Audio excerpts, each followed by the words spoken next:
Encore une journée difficile pour les passagers de la SNCF au départ et à destination de Montparnasse.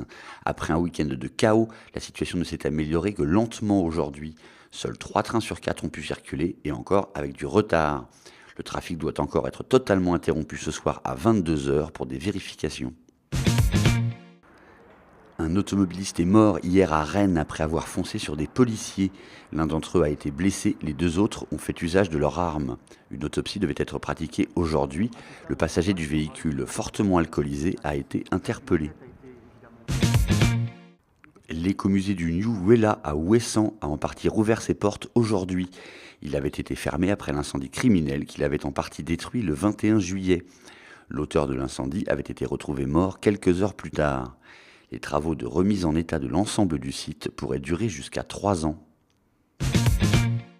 Quelques 1500 personnes ont pris le départ du Trobraise ce matin à Saint-Paul-de-Léon dans le Finistère.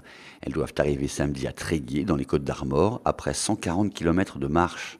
Le Trobraise, tradition religieuse du Moyen-Âge, a été relancé en 1994. Il mêle désormais spiritualité, culture bretonne et découverte du patrimoine.